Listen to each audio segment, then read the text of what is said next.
حضرت سیدنا عمر رضی اللہ تعالی عنہ جلیل القدر ہستی ہیں جنہیں حضور علیہ السلام نے اللہ سے مانگ کے لیا۔ سارے صحابی رسول کریم صلی اللہ علیہ وآلہ وسلم کے مرید ہیں، لیکن جناب عمر میرے حضور کی مراد ہیں۔ 39 لوگ جب اسلام لا چکے، 39ویں شخص حضرت امیر حمزہ رضی اللہ تعالی عنہ تھے، اور ان کا ایمان لانا مسلمانوں کے لیے بہت بڑی ڈھارس اور بہت بڑے حوصلے کا سبب و ذریعہ بنا۔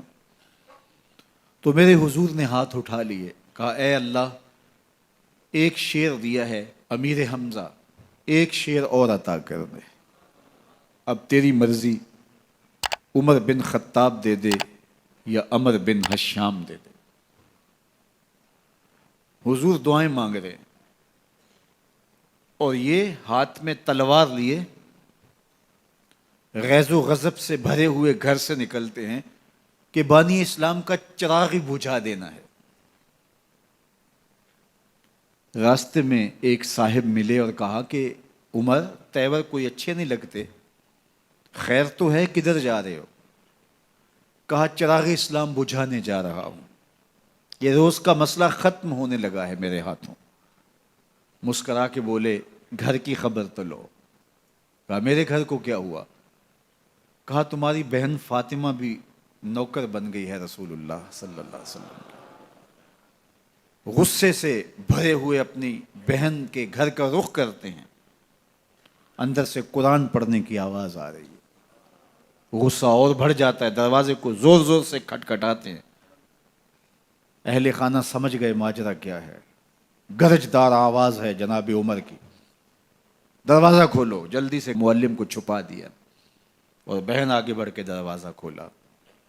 کہا تم سابی ہو گئے ہو، دین چھوڑ دیا تم نے، بتوں کی وفا ترک کر دی، اور بے تحاشا مارنا شروع کیا۔ بہن کا سر پھٹ جاتا ہے، خون بہنے لگتا ہے،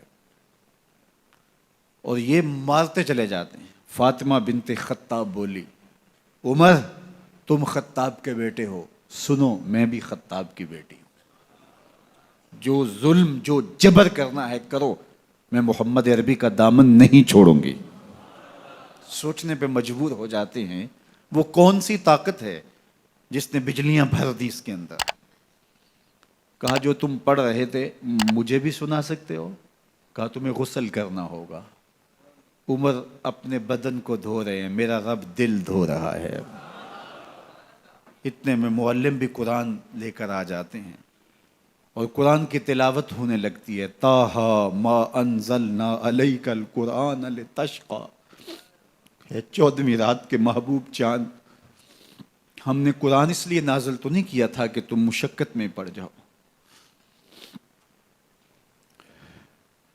بے تاب ہو گئے، کہا عمر کی عمر برباد ہو گئی، مجھے لے چلو حضور کی چوکھٹ پہ۔ تلوار حمائل کی ہے، بہنوئی ساتھ ہیں،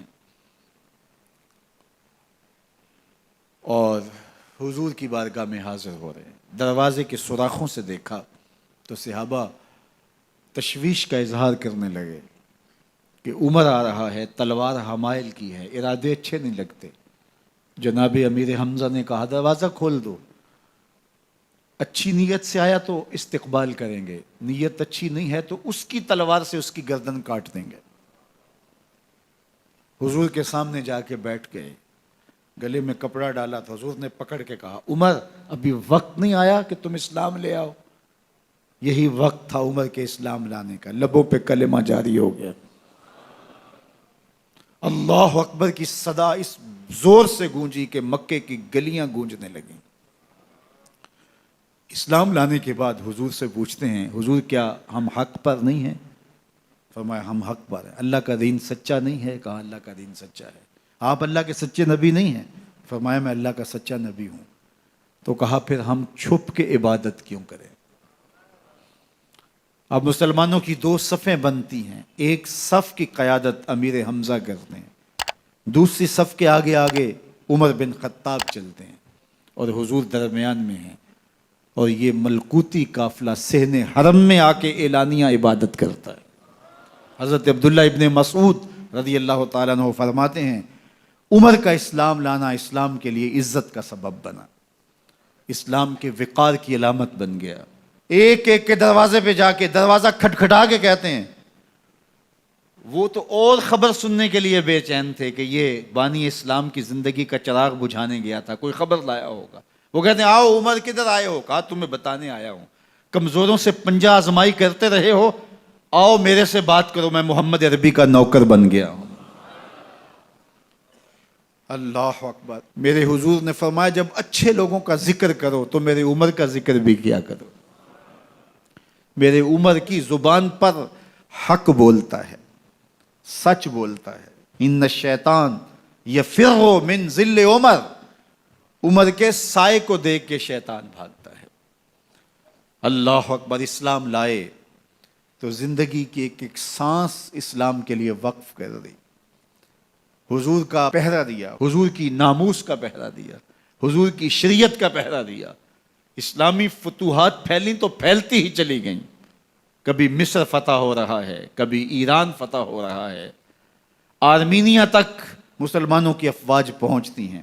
22 لاکھ مربع میل پر حضرت عمر رضی اللہ تعالیٰ عنہ کی سلطنت پھیل جاتی ہے۔ عدل و انصاف کا دورہ ہوتا ہے۔ زمانے نے دیکھا کہ غیر مسلم بھی عدالت میں کھڑا ہے تو اسے خوف نہیں ہوتا تھا کہ میرے سے ناانصافی ہوگی، اس لیے کہ حکومت عمر کی چل رہی ہے۔ وہ بھی مطمئن ہوتا تھا کہ میرے ساتھ انصاف ہوگا۔